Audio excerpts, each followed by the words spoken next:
what do you do when you're trying to seek knowledge from Salafi students of knowledge, but they are refuting one another? This in itself is a topic that requires some detail and some time to answer. And I'm not going to answer it in complete detail. But I would advise this person who asked this question, may Allah bless you, you sound like a very sincere person. You sound like someone who really wants the truth. My advice is go to the mashayikh and listen to the scholars of Islam talk about the etiquettes of differing. As an example, look at what Sheikh Abdulaziz bin Baz rahimahullah ta'ala said about the etiquettes of differing among the students of knowledge. Don't just look at one of the mashayikh in this, like that you just take and you know, like, because you might take a particular sheikh in this and you get a particular opinion, you know, an ijtihadi opinion, that is the opinion of the sheikh, and you don't get to know about the broader opinion of the shuyukh on this issue, you know, the scholars on this issue. But I would honestly advise you, go and ask, go and sit with the mashayikh and ask. And what you're going to see is you're going to see a totally different narrative to the narrative that is put out by many of the students of knowledge in our time.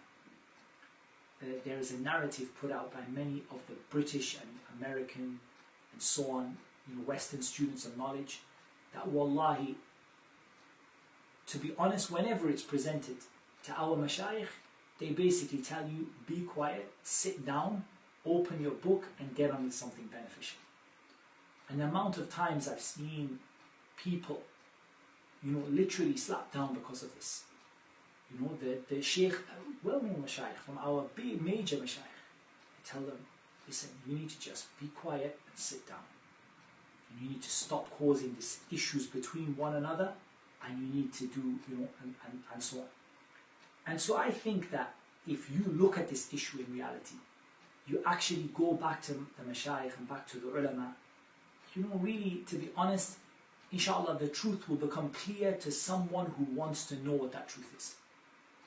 As for the person who is mu'anid, stubborn, and doesn't want to know the truth, that person, there's nothing I can do for them. You can take a horse to water, but you can't make it drink.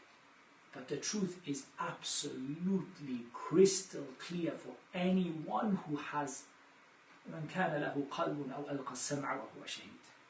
Anyone who has a heart, anyone who listens with their ear, they will realize exactly what the madhab of the Salaf is in this regard.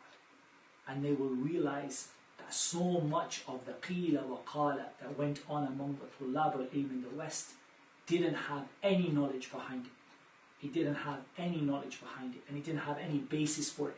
And it didn't have any knowledge behind it in terms of, you know, like serious sort of understanding and study of the issues and what have you. And I'm not saying that for everything, because there are times when people need to speak out about certain things, no doubt.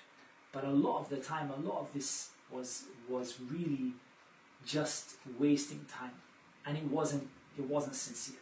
And that's not me accusing any one particular brother. That's why I'm not mentioning names, because I don't want to mention a name and someone says, oh, Muhammad Tim accused Fulan. I'm not accusing any particular person. I'm saying the general trend among the tullab in the West of, you know, busying themselves, refuting their brothers in Salafiyah. This is, in my opinion, a giant waste of time. A giant waste of time. And I would say to those brothers, if you want to challenge me on that, let us go and sit. For example, I'm happy anytime. We'll go to Sheikh Fawzan, we'll go and sit with Sheikh Fawzan.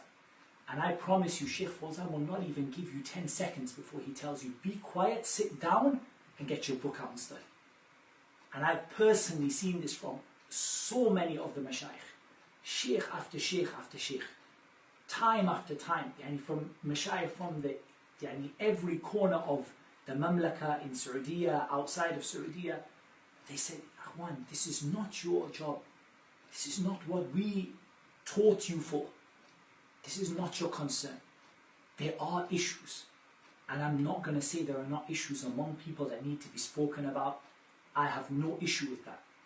But spoken about with the right etiquette, with the right knowledge, with the right, at the right time, with the right guidance, that's a different matter.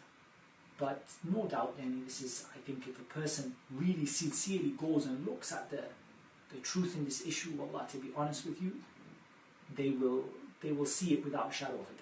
They will see what the truth is without a shadow of a doubt.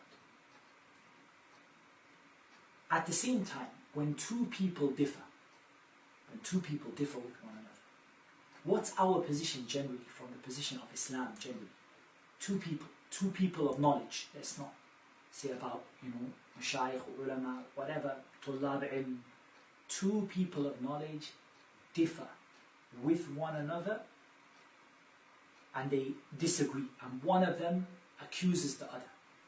If we go back to the qawa'id of al-jarh wa-ta'deel, the principles of criticizing and praising narrators of hadith, and I'm not going to say that jarh wa-ta'deel is wider applied than the science of hadith, but that's a different issue. But just generally, if we go back, we see that, generally speaking, you can't prefer one person all of the time over the other. What you have to do is you have to look at the qara'in, you have to look at the evidences for what one person says and what the other person says. And you have to go back and really see, is it genuine or not?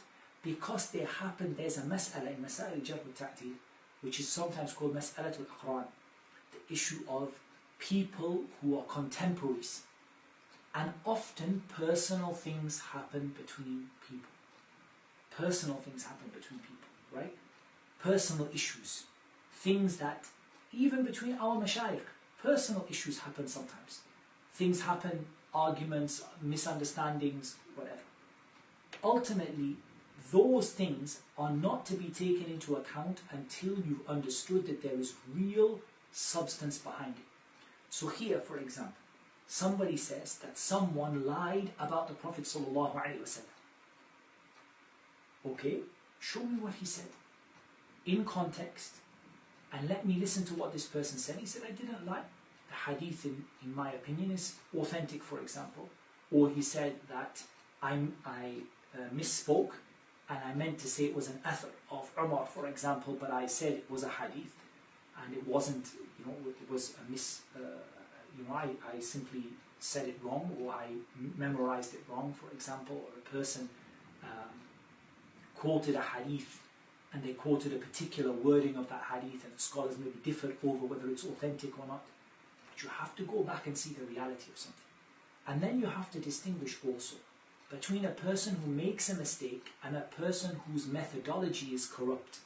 There's a big difference between the two. Shatibi mentioned this and others. Shatibi, if I'm not mistaken, he mentioned it in I'tisam, if I'm not mistaken, rahimahullah ta'ala, that you have issues, that you have times when a scholar or a student of knowledge, for example, makes a mistake.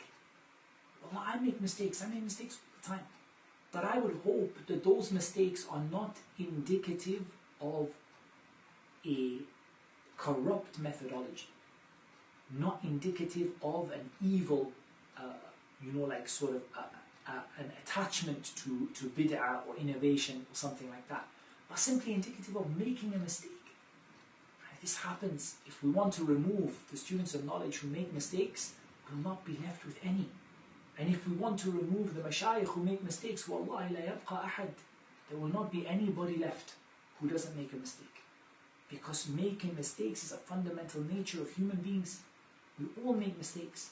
But there is a difference between the person who makes a mistake and the person whose methodology is corrupt, whose methodology is evil and corrupt. And so this is a matter to be taken into account. Me personally, as you know, I try to avoid unnecessarily wasting my time with things that I can't add any benefit to the discussion. I think that there's a lot of work to be done in da'wah. And right now, the da'wah to the Quran and the Sunnah is very, very weak, subhanAllah. And the amount of people, even from people we were studying with in the Islamic University of Medina, who have come out and said all kinds of strange things have gone astray and have led the other people astray. Allah, we don't have time. We don't have time for, petty qila wa qal, he said and she said among tulab al-ilm. We don't have time for this. So me, myself, I try not to busy myself with it as much as possible. That's what I heard my mashayikh advise me. That's what I heard from our shuyukh. I can't say I heard it from every sheikh. From the sheikhs that I sat with, that's the advice that they gave me. May Allah Azza wa Jal preserve them, may Allah Azza wa Jal protect them. That's what they told us. They said, La tanshaghilu bihadha. Don't busy yourself with this. Rather, there is a time for it. But don't make it your shughul shaghil, the thing that keeps you going all day and all night.